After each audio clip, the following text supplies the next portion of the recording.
Welcome to the Tales panel.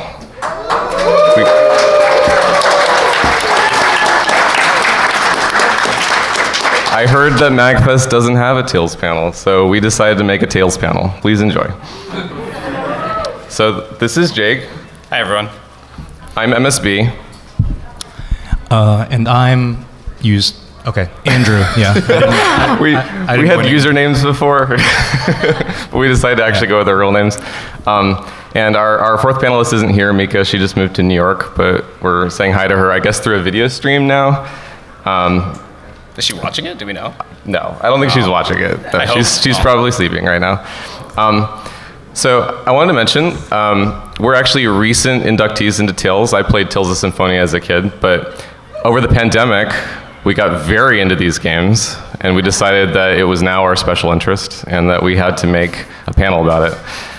So please welcome us if you're lasting Tales fans, and we will try our best to explain what they are to people who don't know, and whether we'll succeed or not, unclear. Can I quick show of hands? Who here has played a Tales game? Okay.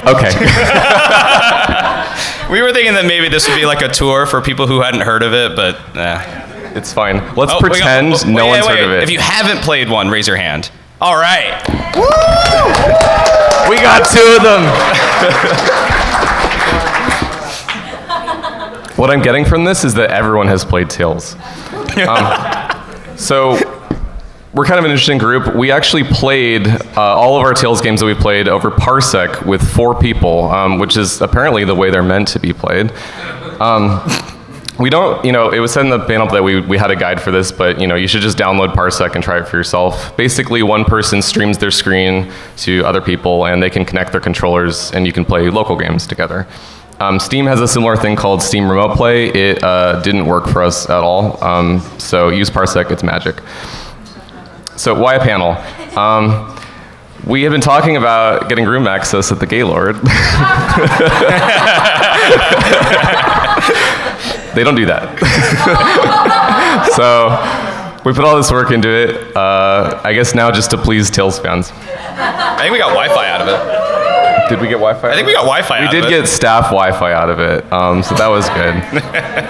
We're going to do it anyway. So anyways, let's do the panel. So if some of you are fans, you might have noticed that we already made a mistake. It's the Tales of series.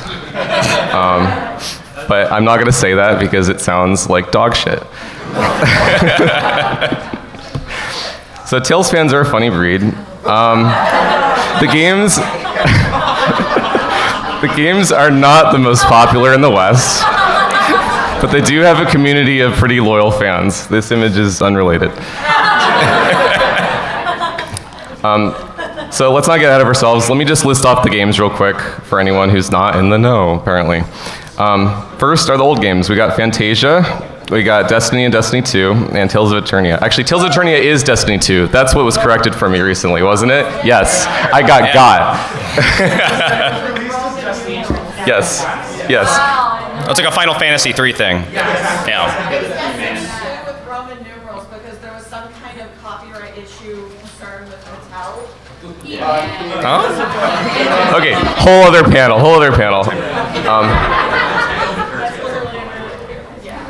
Then there's those games.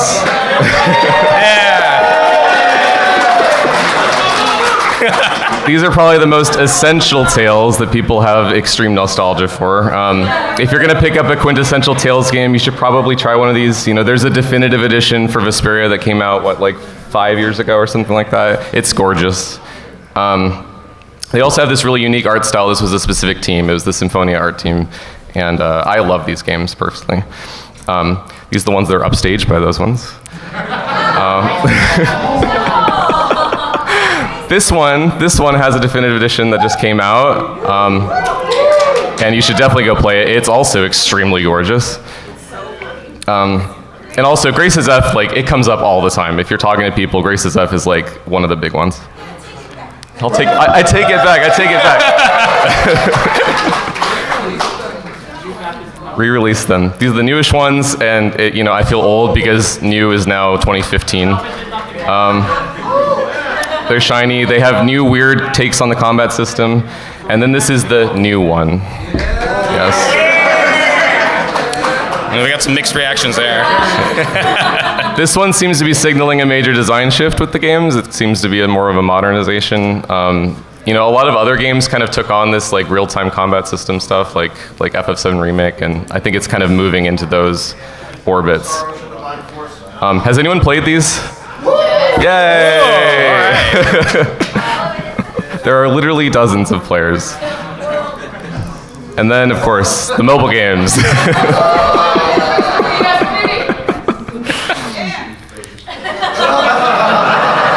right, let's get out of here. So first off, these games are action RPGs. They feature real-time combat. That's actually the big appeal of them, right? And back in 1995, real-time combat was insane. It also has this unique vibe where you have like 4 party members, you know, just like in Final Fantasy, but they're all running around doing their own thing. It's crazy. And they've kept this going for every single game. They're very loyal to this one design philosophy, which is really wonderful. You can play as any party member. Like, that's great. So, you know, in Vesperia, you can play as this guy, Yuri Lowell, or you can play as a dog with a blunt. Or you can play as Patty. Patty Main, be careful what you say. She was the last character. Like, I joined late, and you know, there's Yeah, we just gave him Patty. They gave me Patty. Between battles, you can run around different areas, and you can also play as your party members out here too. You can switch between the different characters, and usually nothing really happens if you switch between them. However, in Symphonia, for example, you can play as Colette, and you can name dogs. You can name it's like 50 dogs. Surely many of them have names, but she doesn't care. You can also play as this man slut. And when he talks to women, they pay him. I have some examples.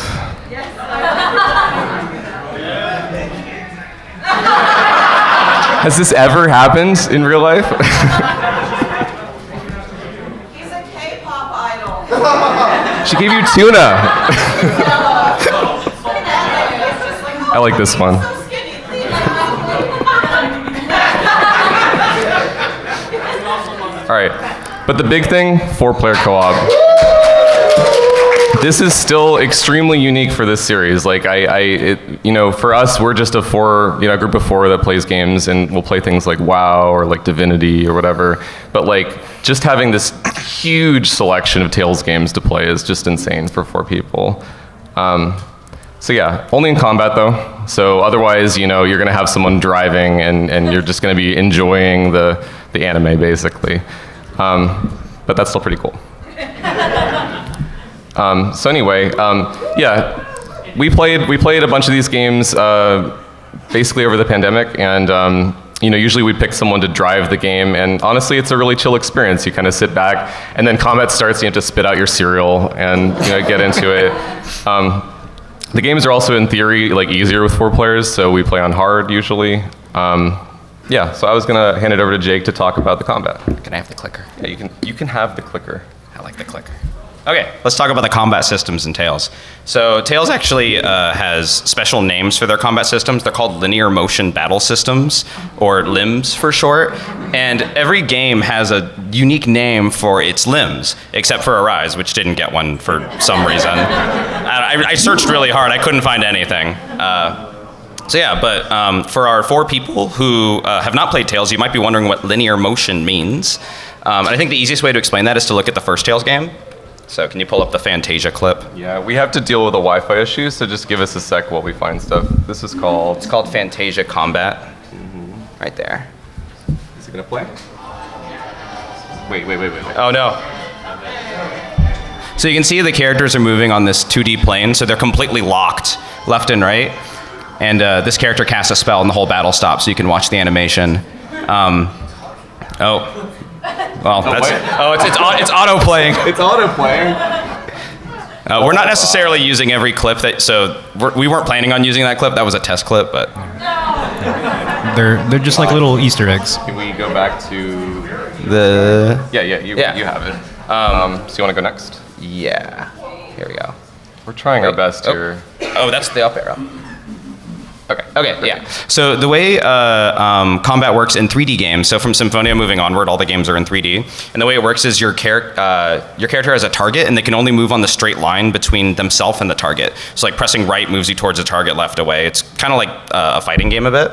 So Rain here, who's being controlled by player 1, can only move along this line relative to the target, and Genus can move along this line. This gets very confusing in 4 players sometimes, as many of you may know. And in Symphonia, you're completely restricted to this line, even though it's in 3D, which can get very confusing. But Symphonia, thankfully, is the only game that does that. And then starting from Abyss onward, you have a button that just lets you run around in the 3D space freely. And then starting from Zestiria onward, you just move around in 3D naturally without a button.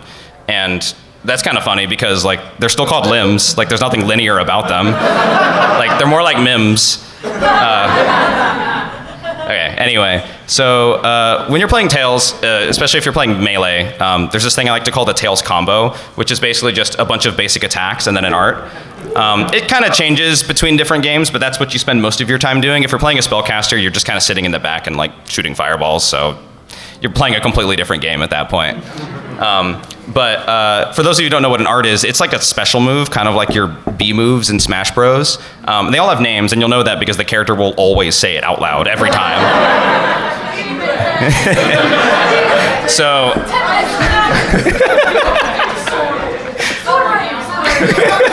Thank you.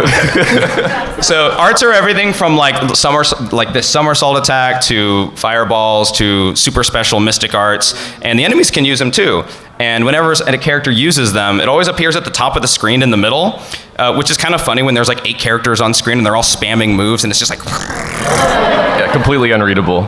And you get them in a bunch of different ways. Most of the time it's just from like leveling up or like using a weapon, but sometimes you can get them during battle, and we have an example of that right here. Yeah, which one's this? Oh god. It's No. Wait, hold on. We have it in the note. No, that's... Oh yeah, you go. Sorry. Wi-Fi again. Hold on, I know which clip it is.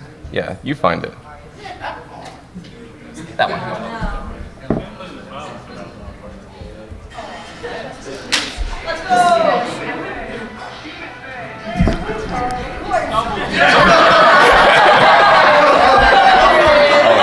So the next clip is I forgot to name this one. It's Demon Fang Zillia 2. Okay. So yeah, that's in Symphonia, but one thing that's really cool about Tails is they reuse a lot of the same arts between games. So we have another clip which is from the game Zillia 2, which came out almost 9 years later.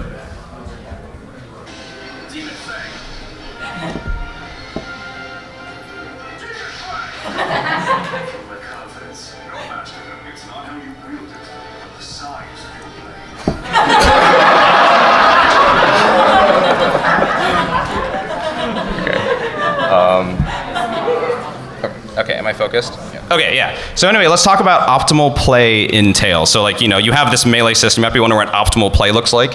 It looks oh, I don't have focus. Can you click on the window? Yeah. Hello? Oh wait, is it just not? There we go. It looks like that. If you don't know what that is, just look up wobbling after the panel. You got to keep the enemy doing nothing for the whole battle. That's how you know you're winning in Tails. Like playing optimally is basically keeping the enemy locked and hit stun as long as possible so they can't do anything. It is extremely fun.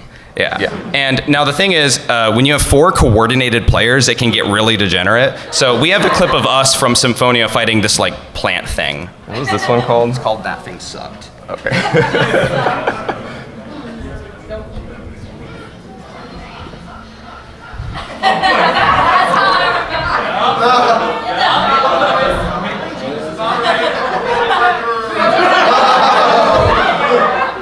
There he is.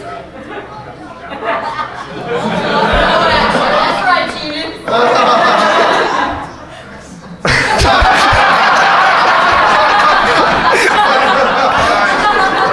Okay.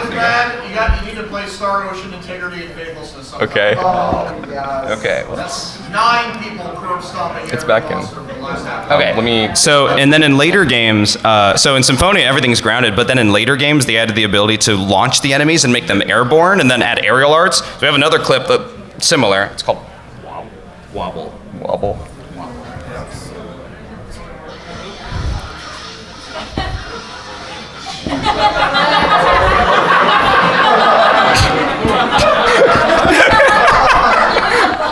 Get destroyed. Okay. Focus me back. We're back. Okay. I have to do so much alt tabbing to fix like because we can't use our clips from the drive. Yeah. So I have to like alt tab to VLC. Like I'm a hacker Okay. right now. Can you turn the audio up like just a touch on the computer? I actually don't think I Actually, can. how loud is the clip? Can y'all hear the audio from the clip? Oh, it's good? Okay, never mind. Okay, I have a couple more clips that from our like gameplay that I just thought were funny. This one's just called Innocent Shine.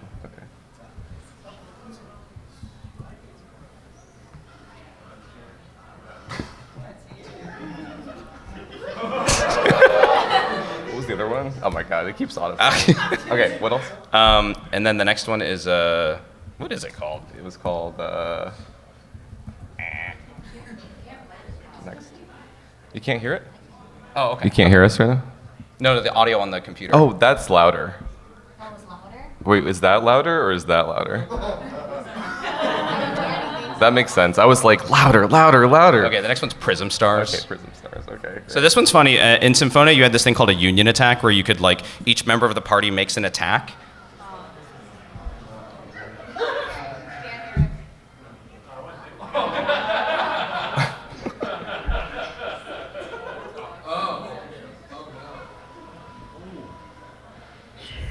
Something I should note is that, like, as the as the host, like, we would be playing on Dolphin, and I would just prank people by fast forwarding the game at random moments. It's like we would do this thing like where we were like voicing the skits. Like in Symphony of Abyss, there's no voicing, so we just voice them. But I'd like fast forward to make it so we have to like really quickly say all the lines. It's like watching FF10. Great. Let's move on. Let's see. Okay. So we were just gonna go through what we played. This was starting like what 2020 or whatever. You're not on the slides. You're on. The Oh, I'm not on the DLC. slides. Hello. So we started with Tales of Vesperia because that was really accessible to us as a Steam game. Yeah, and honestly, like I had a really great time with it. Yeah. Yeah, we were going to use this section to just like kind of talk about our experiences with the combat system for each game. So like, I really like Vesperia. Yeah. Like when I think about combat and Tales, I still think about Vesperia. Like, it's slick, it's fast, it looks awesome. Did you like playing Patty? It was really fun. I mean, my favorite part, you know, Radiant, we're at the final boss, and it's just like, I use like the random spell, and it's a time stop, and I get to go, it's ours. right. Over, and you know, Like that code names and stuff. huge, It's like, ours. you know, yeah, huge morale lift. Everybody, we're gonna win. We're gonna get them this time. Super fun. I really liked the back and forth kind of nature where like you kind of like are beating on the boss and then they overlimit and everyone has to run for their life. Yeah, it's extreme. Like, Yeah. Like that was one of the games that actually had a counter to like what we were describing, where you're just juggling them. Like the guy just breaks out and just starts charging at you and destroys you in seconds. So after that, we hopped over again. Like we were playing Steam games at this time, so we hopped over to Zisteria. And what we ran into was that with 4 players, the camera completely explodes on you, and you'll be trying to fight bosses with like your camera in a tree or like in a wall. So we ended up having to actually bounce off of it. What's up? How does armization work with 4 players? Yeah, 2 of you just don't get to play. Yeah. So yeah, no, the second player, you just put your controller down and watch. Yeah. And the worst part is that they have the whole thing with the humans and the spirits where like each spirit needs a human. So there's a part in the game where you have 1 human and 2 spirits and we're like, cool, at least 3 of us can play. Nope. Nope, not at all. Yeah, like they make it so much better than playing the game normally. Let's go. I'm just looking at your audio stuff. Oh, yeah. Okay, great, thank you. Do you want to move on?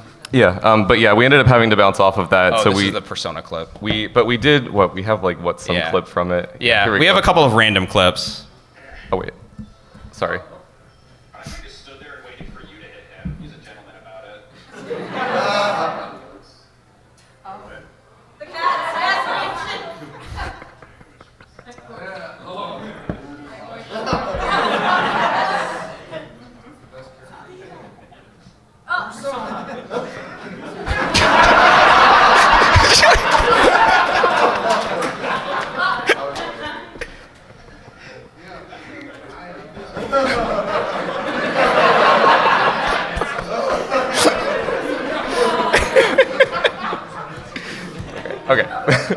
Okay, yeah, that's it. So what over here? Oh yeah, this is also the first game where we like actually messed with the customization system, and Zesteria's is like weirdly like limitless. Yeah. Like you can scale and rotate and put anything however Yeah. you want. There was a period of time where these hats were 3 times the size. like you'd know someone was like off screen because the hat would just be like. So we hopped over to Xillia. I loaded up RPCS3 and we got the game legally. And this one is really interesting. You can actually, you start with like 2 different playthroughs you can do. And we chose the wrong one, apparently. Yeah, we chose Mila's route first. Yeah. It has all this context that you're not supposed to have. Yeah, and Andrew, you had like seen a playthrough, and you were like, "Oh, we didn't even get this scene." There's all this stuff with Alvin and Jude, and you know we come back from Mila's thing, and it's all resolved, and I'm like, that was one of the best fights. Like that was good. But the combat in Xillia, I really like the combat in Xillia. I played as Jude, and I thought Jude was so much fun. You seem to be having a lot of fun. Yeah. I played as a guy called Rowan. And I made everyone else useless. Apparently by the end I'm just mashing this fireball button and it just destroys anyone. Like enemies will be like strong against fire. Still, just like devoured. So the strategy just became like protect Rowan. Yeah, became protect Rowan. You know, throw our bodies in front of everything. Just keep him off the old man. and mine was just like B. Yeah, what's up? How does linking work with Fortnite? Oh yeah, the other person puts down their controller. Yeah, great. Now the good news for Xillia is that you don't need to link to beat the game, whereas with Zestiria you kind of need to armatize. So we didn't even use linking except for when another person had to go to the bathroom. Yeah, it was great. Then it was really nice so because good. it's like, oh, link me, bro. Yeah, just give him that. It's like, give I him gotta that go, just chain, link drag me. him over. Xillia 2 is just like more of that great game, honestly. Yeah, like I liked Xillia too, but Ludger is really strong. And one of the things they did in Xillia 2 is they made it so that basic attacks had like typings. So if the enemy was resistant to punching and you're Jude, your basic attacks don't stagger the enemy anymore. Whereas Ludger has like his fists and his guns and his knives, so he can just do whatever he wants. Oh, it was a hammer. That's right. Yeah. They added this broken shit called Chromatus, which is again like another like make all of your friends not play the game. Like, yeah, we have a clip of that right here. This was our Chromatus user who had a great time the whole time. I had so much fun in this game. I don't know why they don't. There's this great fight.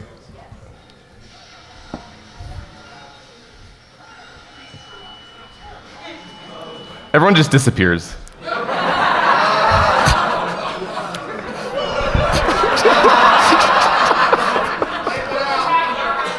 Okay, great. Why did you do that again, Andrew?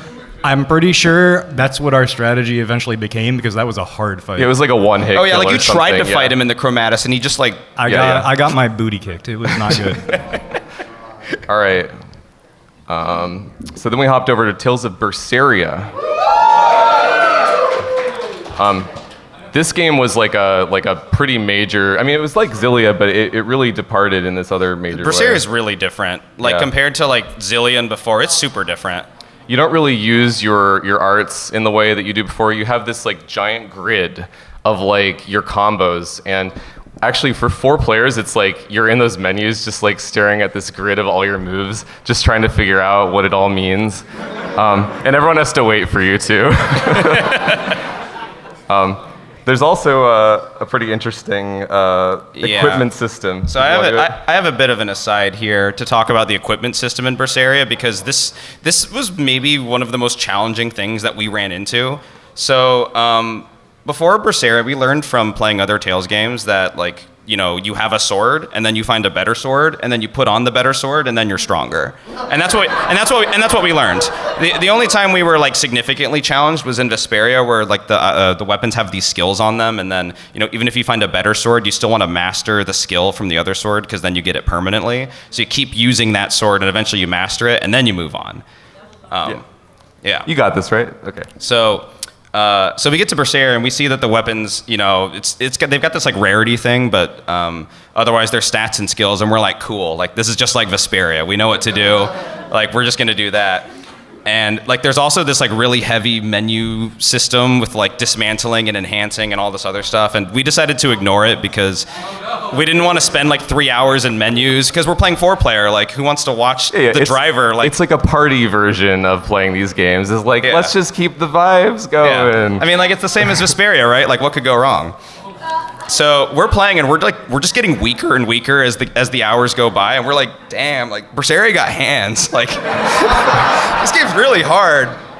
So after a particularly grueling session, Andrew pinged the group chat with this guide he found. It was a Neoseeker guide by The Dark Knight with a 1. And he's telling us that we really need to upgrade our equipment. So we open this thing up and it's like really long, it's like 32,000 words long. And it's got like tables, math, like everything. So we get to reading it and we're like, okay, this is a lot of math, but like, we're gonna figure it out, right?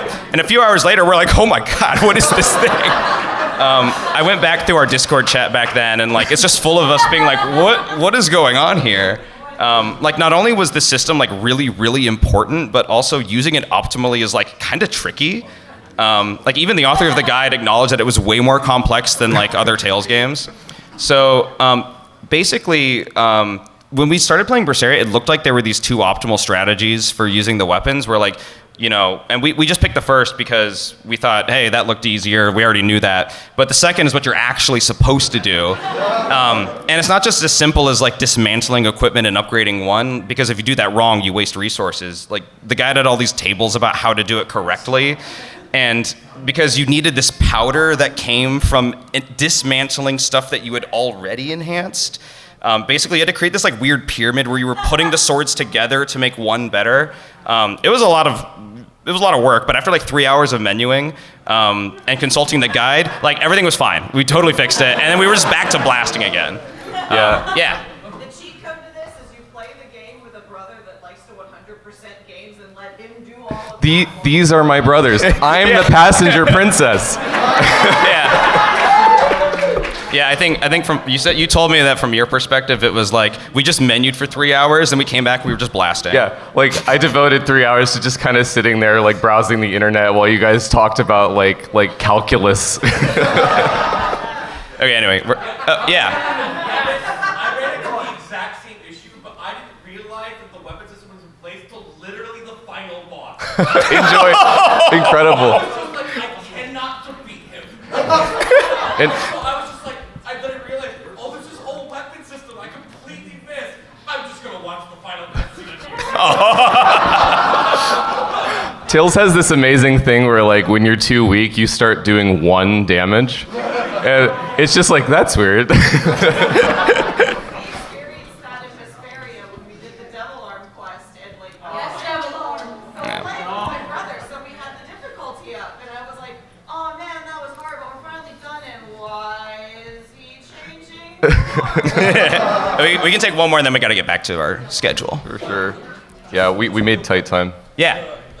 Early on at the start of your run through of the series, you had a section that was kind of the overlooked Tales games.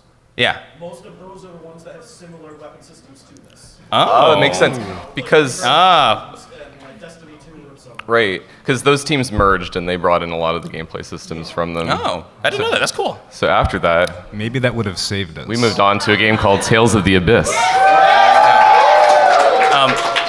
Yeah, we're going to talk about Abyss a little bit later, but as far as the combat goes, it was pretty like simple and straightforward. It was basically just like Symphonia with free running. We had moved back to something more simple and it was pretty fun. Did you like it? Yeah, it was pretty good. Yeah, Field of Phonons was kind of fun.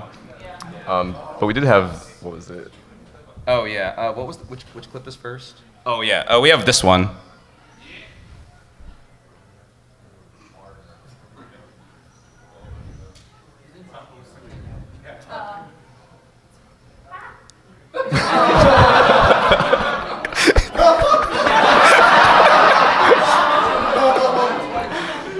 We had one more from Abyss. What was that one? So that one's it's Abyss cameo reversal. It was me. So the context for this one, Right. So You get like big brain playing Jade. It kind of Yeah. seeps through the screen into you. it goes to your head big time. So the context for this was that Tails has a lot of like cameo fights, usually like in the Coliseum or whatever. And we were playing. Was it Tales of Eternia? Cast? I think so. Reed. Okay. There's a couple of Destiny characters. Oh, I thought Reed was a girl the whole time. I was like, Sword Girl's on us right now. But yeah, we had just been doing this fight. Oh, can you? You want to pause it? Yeah. So we had just been doing this fight for like 5 minutes, and we finally got them down to like their last member, and we were like, oh, finally, we did it.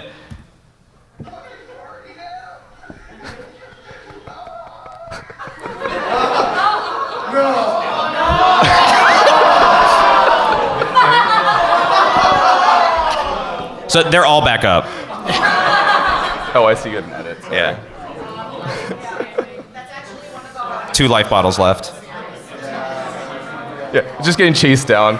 It's terrifying. These games are terrifying. Okay, just close it. 'Cause that's like the full video, so close that one. Sorry about that. Yeah. All right. So then after that, we hopped into my favorite, Tales of Symphonia. Yeah. This one was a bit difficult for the gang, for sure. Oh, sorry. No, not that one. Not that one either. This one. So we played Tales of Symphonia. This was like the big move to 3D, right? So there's some weird stuff, like the camera doesn't accommodate all the players. It accommodates player 1. We solved this by having player 1 be Rain, standing like as far away as possible.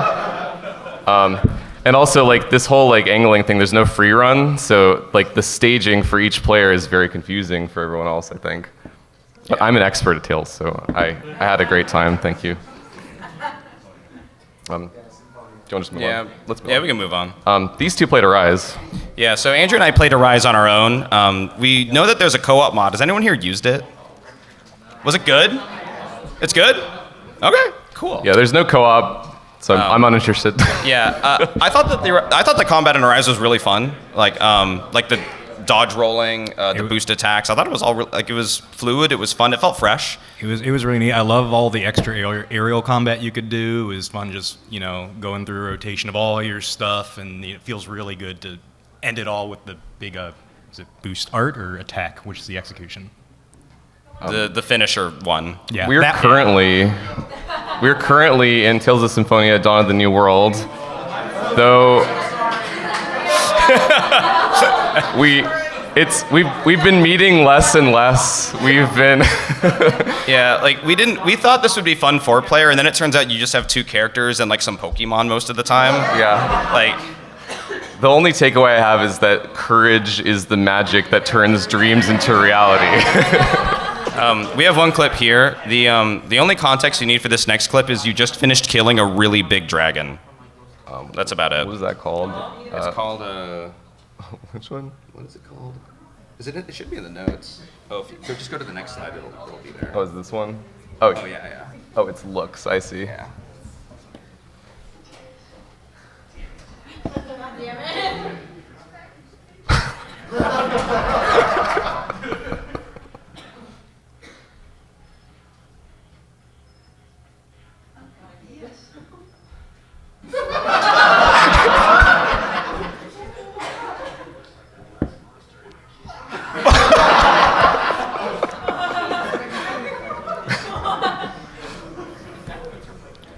So I think next up we're going to be playing Grace's F because they just re-released it. It has been the talk of the town for 12 years, at least.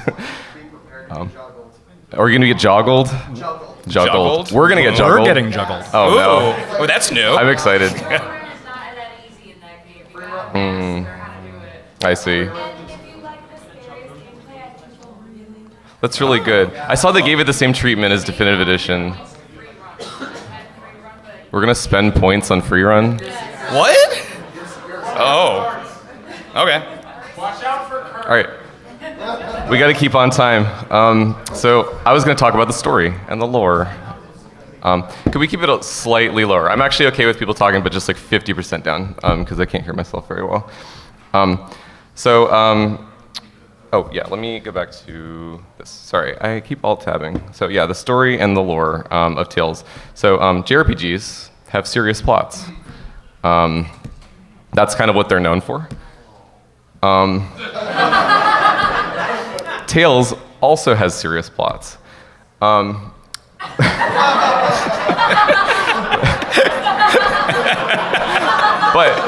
the big thing with Tales, I think, when I talk to people, is that like people mostly like the ensemble. They like the characters and the cast. So like each game has like 7 to 8 main characters with really distinct personalities. There's some kind of repeat like different like tropes that get carried forward. It always gets me. They also have this like skit system where like some major events happened and maybe you want some relief, so you hit a button and there's all these other dialogues you get to see. There's hundreds and hundreds of optional dialogues in each game. There's some dumb fluff skits that kind of warm you up to the relationship between the characters. So you might see one called like Dogs versus Cats, and you'll learn all about which character likes dogs and which character likes squirrels. This is like batshit take, isn't it? Or like the infamous Bazongas skit from Zillia. We're not going to play that here. We're not going to play that one right now. Look that one up on your own if you want to know what that's about. Yeah, and some weird like development lore about Tales. Each game has this thing called a characteristic genre. Basically, like Bandai Namco doesn't really call them action RPGs. They kind of focus on the story, and they'll call the games stuff like the Resonating with You RPG, or the Enforcing One's Justice RPG, or the RPG of discovering your own reasons to live. Now, I kind of like the Tales plots. Like sometimes they're a little silly, but like I really love the Tales of Symphonia plot. But like if I were gonna name it, I would call it the Prejudice is Bad and We Must Destroy Our Oppressors RPG. Or the RPG of forming a gang due to failed governance. Life is pain, eat the church. Like literally. Yeah. I mean, like, I can't lie, Tales is some silly shit, honestly. Especially with friends, like we just have like drives and drives and drives of screenshots, honestly. I have to play this one moment from Tales of Symphonia just so badly.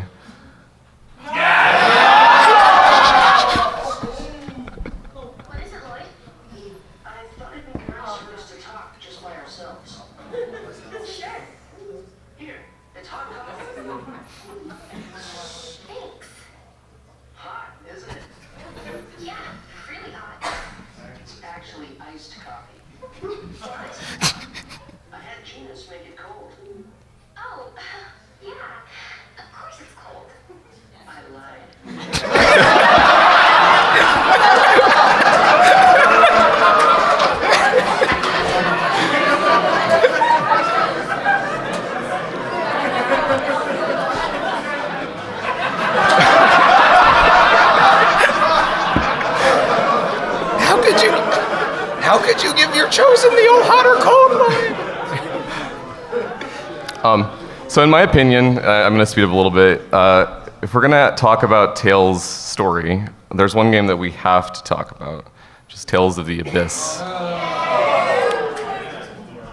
If I know anything about Tales fans, you guys love Abyss. And when people poll it, it's like number one. If people poll like about story, number one, just in the rankings.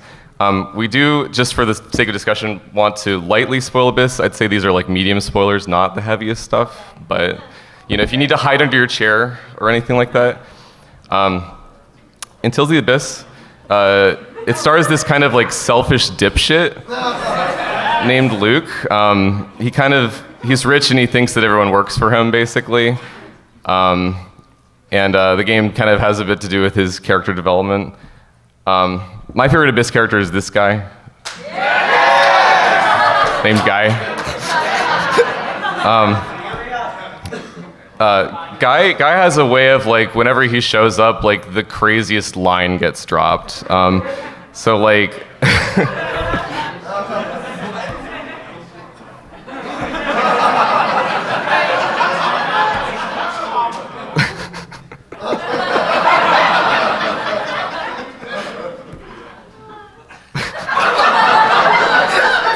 This one kills me.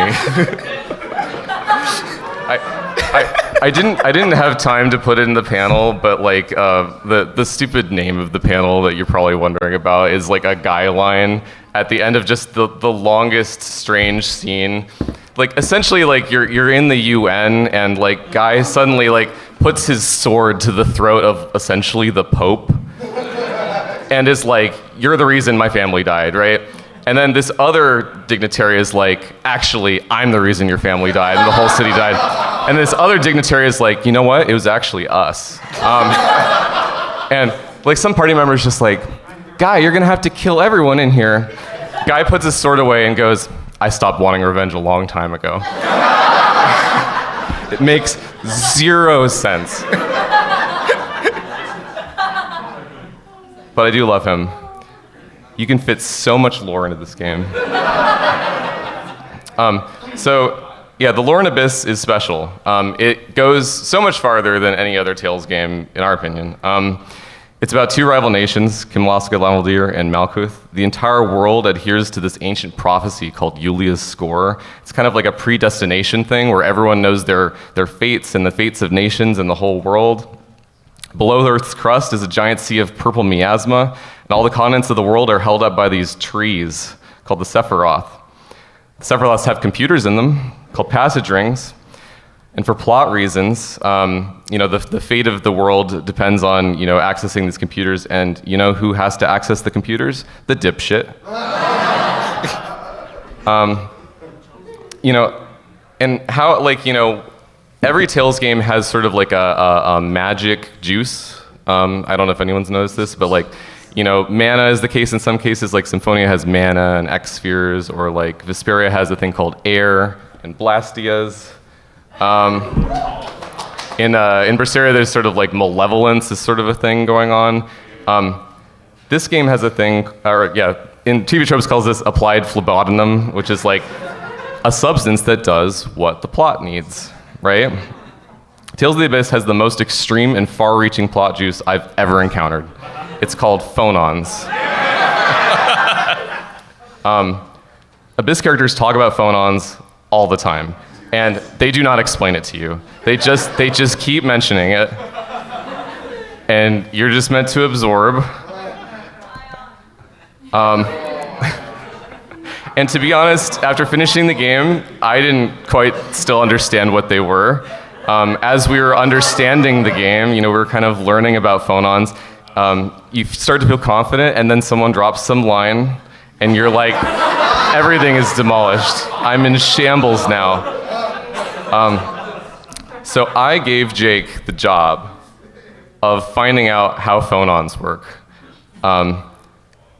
God have mercy on your soul. Okay, so if you've played Tales before, you know that they always have like the same 6 elements: darkness, earth, wind, water, fire, and light. Abyss has an extra one, and we'll get to what that is later, but it's like really special. And Abyss doesn't just call these by their names, they call them by numbers instead, which is kind of funny. Anyway. So in most magical settings, the way spells work is like there's you, the caster, and there's some mystical force like the elements, and then you channel the elements and you produce some spell. And that's how it works. Pretty standard stuff. I'm following. To cast a spell in the Abyss world, first there's you, the phonist, and you're on the planet, and above the planet is this thing called the phone belt. And the phone belt consists of layers of fonons. And to cast a spell, you open phone slots on your body, and then you draw in fonons from the phone belt, and then you join the fonons together with a phone verse, and then you collide the combined fonons in your body with this thing called your phonon frequency, and then that generates special power, and then that is how you get the fireball. And it's not a spell, it's a phonic art. And it's called a phonic art. He's not done. So, and that's a lot. Like we needed like 7 different terms just to explain how to make a fireball. But that's just how to use fonons. Like we haven't actually talked about like what a phonon is. So the first explanation you get in the game as like what a phonon actually is like 5 hours in this conversation with a guard where Annis explains that phonic arts control elemental powers known as fonons. So phonons are elemental powers. Like sweet. It's kind of what we were working with. But what's the 7th phonon? Each one was a unique element. So Mew explains later that the 7th phonon is the phonon of sound. So the 7th phonon is sound. I mean, it's not just sound, it has all these like other special properties, like you can heal and like predict the future and all this other funny stuff. It's actually by far the most relevant to the plot. Like it's mentioned 94 times in the script, where every other phonon is mentioned like maybe once, or sometimes 0. Yeah. But talking about the 7th phonon would like eat the rest of the time of this panel, so we're gonna move on. So now we could just like leave it at that. Like this is the bare minimum explanation for a magic system, but Abyss explains it more.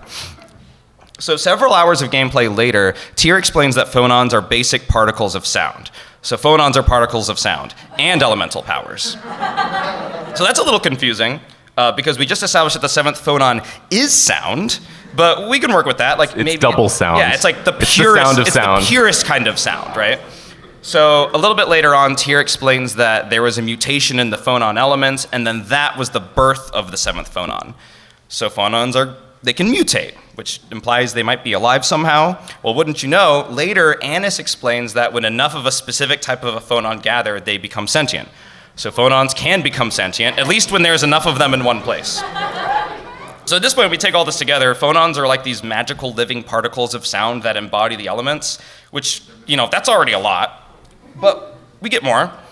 A few hours later in the Zhao ruins, Tyr explains that everything in the world, including living things, has its own intrinsic vibration, and those vibrations are divided into the 6 phonons, and then Guy chimes in that they're the basic elements that compose matter. You're made of phonons and elements. There's a lot going on here. We'll just summarize this as phonons are matter, and by extension you. Like, you are phonons. So this one's a little confusing because if phonons are sentient and you have them in your body, then are they the reason you're sentient? Like, that's a little weird. It's also a little weird because we also established that they're particles of sound, and sound is energy and not matter, so that's also a little weird. But I think what they were going for was like the real world idea of phonons, that's with the PH, which is basically like photons but for sound. Another interpretation is that maybe they're like a new kind of subatomic particle, like you got your protons, neutrons, electrons, and your phonons. So at this point in the story, you get a really long break from like the nature of phonons, like 10 hours, like no explanation on what phonons are. Instead, all of the discussion of phonons is about like technobabble and like technologies. There's a lot of phone tech, and this is a real company actually, by the way. There's a lot of talk of like phone tech and phone machines, and usually it's some random word with just phone in front of it. Like You'll just like be like, that's like a phone lantern. It'll be like, there are no lanterns in the game. There's just phone lanterns. Yeah, and like all of these terms, like you usually get them like in the script because I was like going over the script over and over for this panel. They're usually like mentioned once and then you just never get it again. I watched him go insane. My favorite is this one though. They took out our flank with suicide bombers using 5th phonon-based phone tech bombs. Does anyone know what the 5th phonon is?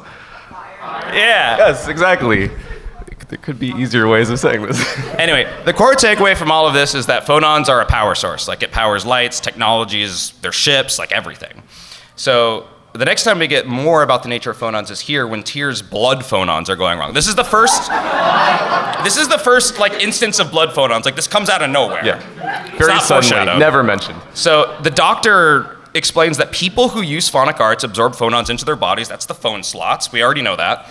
And that the phonons aren't properly exiting her body, and this is weakening her internal organs. So if we take this at face value, this would lead us to believe that phonons are toxins. But that's in direct contradiction with the idea that phonons are matter, because if you're made of phonons and elements, then how can having them in your body be toxic to you? Like, maybe it's like if you have too many, like that's a bad thing? Anyway. So a bit later on, Guy doubts that something that was broken down into phonons and atoms could go somewhere, and he also remarks that if you did that to a living creature, it would die. So phonons are not atoms, but they're still matter, they just exist parallel to them, and they're crucial to life. Like, you can't live without them. That one's also in direct contradiction with the idea that they're toxins, but we already ran into that one, so I'm not gonna readdress it. This is the last bit we get from the game that we're gonna look at. There's a point where Jade mentions that if the planet storm stops, which is like this cosmic thing, I don't wanna explain too much of it. Fine. It makes phonons happen.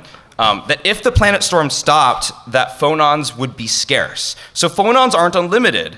But like, if they're matter, how can you run out? That doesn't make any sense. Like, there's a lot of contradictory ideas going on here. Like, they're toxic, but you need them to live. We can run out of them, but they make up all matter. Like, they're sound, but you're made of them.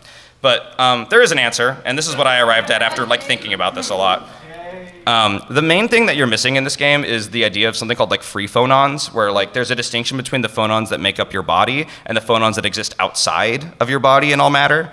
So like the phonons that make up matter are locked, like they're stuck maintaining the atomic structure of that matter. And then the free phonons are what's floating around in the phone ball, and those are the ones you get to use like for magic and power sources and all that good stuff. It pretty much explains everything. Like, the locked phonons are what compose matter, so living beings can still be made up of them. Aggregate sentience only applies to concentrations of free phonons. Blood phonons are just an overabundance of free phonons in the body. And Jade's comment about phonons being scarce makes like way more sense, because he's just talking about like the free ones. And that explains everything, I think. The only catch is it's never mentioned in the game. No, ever. Like, there's no distinction between two states of phonons, like the term free phonons never comes up. But this is the closest we got, and I feel pretty good about it. Yeah. The only thing it doesn't explain is this one comment from Mew, where he says, phonons are attacking. And then the ship gets shot by like a bunch of lasers. Yeah. Suddenly it's just Star Wars. Like, so phonons are attacking. they are attacking. So like, I don't know, like, you could just describe this to Mew being like, this is the character who says this, and you could just say that he's stupid. But like, he's also the one who explains what the seventh phonon is to you for the first time. Like, Luke's going like, what is the seventh phonon? What's everyone talking about? Mew's like, oh, I know what it is. Yeah, he's an authority. So I want to close by just, briefly touching on how all of this information that I've just presented is shown to you in the game. It's all text. It's just random bits of dialogue. And it's usually given after Luke goes like, I have no idea what's going on, and then someone finally deigns to explain it to him. Sometimes they don't. Like, they just decide not to. But there's no pictures, there's nothing visual. Like, right now, like, you all probably have a better idea of what phonons are than someone who has played the game. So yeah, that's what phonons are. Tell your friends. Thank you, Jake. We did it. When he first showed this to us, it was very Stressful. It was Charlie in Always Sunny, Pepe Sylvia energy. Oh, yeah. It was kind me of tell you about it was phonons. extremely stressful. Yeah, we're only getting started. There's 100 other terms that we have to get through, of course. The work continues. So anyway, we're going to be out of time here in a second. What was this called? Oh, here we go. Yeah, there we go. We're just going to leave. Oh, what was your question? So the translation guide for Tales of Rebirth, because I would recommend that. It's really fun. Oh, cool. Right before Tales of Symphonia, but it's a great game. That sounds awesome. There's someone else, too. Yeah, okay, so given this entire explanation on the phonons, looking back, I kind of don't blame Luke for being baffled when Yeah. Yeah. I'm like so annoyed at Luke throughout the game, and then he's just like, "What was that?" And I'm like, "Yes, what was that?" And they're just like, "You dumbass." Another thing, okay. Tell us about the IA in almost every title. I don't know about that. Do you know? Vesperia. Yeah. How all the names end in something Symphonia. Oh. It's not even true. What? Okay. We'll do questions. We're gonna do one last clip, and then whoever wants to leave can leave. But we'll do questions sure after that.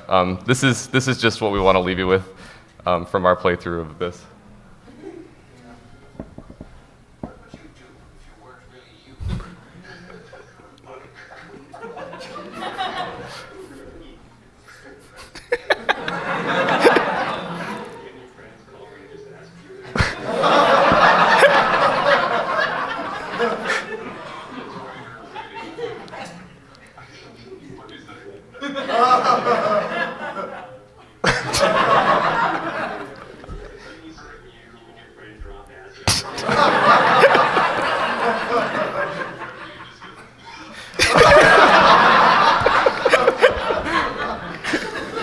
you. Yeah, that's it. Thank you. That's it.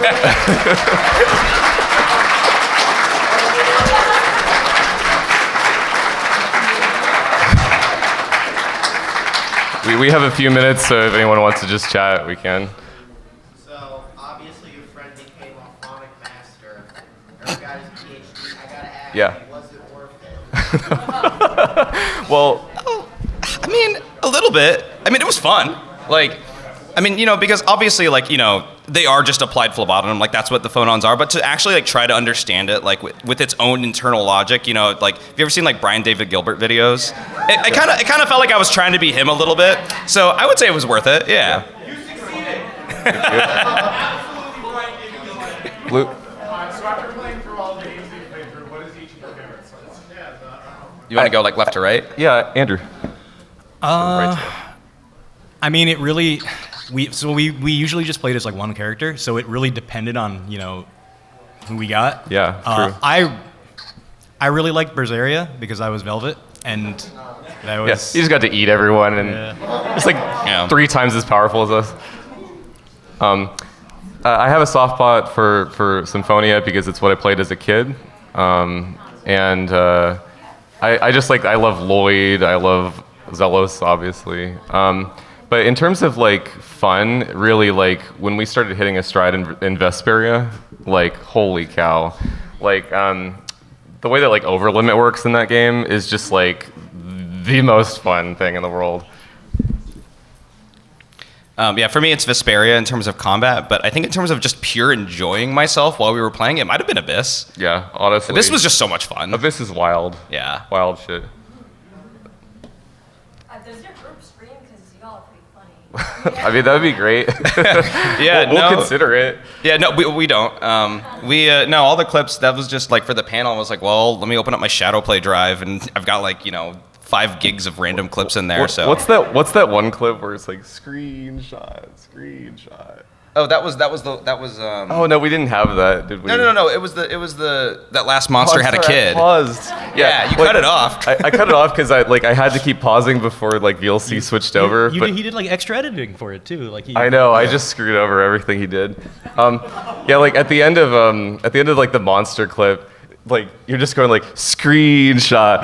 No, it's you. You're the one saying screenshot. Yeah, the way that clip ends, it's me taking a screenshot and posting it in our Discord chat. Yeah. All the clips was just going through like old stuff that I had and just editing it and trying to make it fun for the panel. Are people demanding to come in, or do we just have clip show at this point? No. We got more questions. We had some hands up. Yeah. So I tried to get my husband to play Vesperia with me, and Berseria, I'm sorry. He only lasted like an hour or two because he could not stand Devour so bad. So what are some of like your least favorite repetitive lines that you hear over and over? Oh, Devour. least favorite. Well, I got favorites. There's ones that I love to hate, like oh look, a shooting star. Oh yeah, that one. Oh look, yeah. Like blah blah blah magic. Blah blah blah blah blah blah blah blah blah. I actually like that one. That's I love blah blah blah. We had this thing where like at the end of every battle, like by the end of Vesperia, Rita got the last hit on every single battle because she was doing like 4 times the damage everyone else.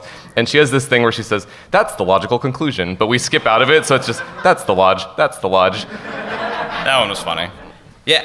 Okay, please tell me why Guy and Flint's Dyfo from Vesperia have like almost the exact same face. I don't know, just to like give blonde kids a fun cosplay. Really similar. It's true though. There was someone in the back over there. Yeah. Alright, so, look, I know that Tales of Rebirth just got like a new fan transition and everything. Have you played it yet? If so, how good is it? We have not played it. We don't know. We haven't played anything before Symphonia. So we're going to be journeying back. Have you seen any of the Tales anime? We just watched the movie for Vesperia. It was pretty cool. My main takeaway was that they introduced these 2 twins where the only difference is that one of them has larger breasts. There's a scene where the captain's like, God. yeah, like, Who are you bringing on the Yeah, mission? he's like, I gotta take one of you with me. I guess I'll take the bigger one. like what the heck? And of course, Yuri's Look. like, I don't get it. They're the same height. Yuri is a lesbian, though. This is canon. This is canon. No one cares. Is that it, basically? Yeah. Any other? I don't know. A quick one for you.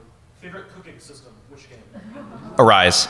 Arise? Oh, really? Because in Rise it felt meaningful and simple, and like it felt like when I chose what to cook, it actually kind of mattered. Whereas all the other games, I almost didn't even feel it.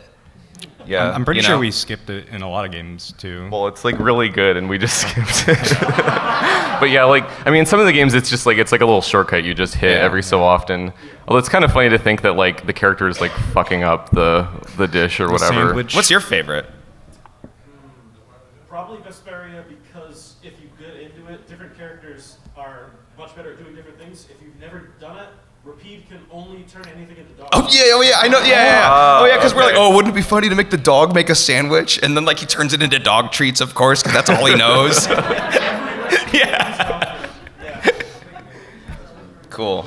Are we gonna call it? Yeah, I think that's it. Thanks for coming, everybody. Thank you so much. Yeah. We hope you all had a good time and enjoy the rest of your mag. Yeah. Thank you very much for having us.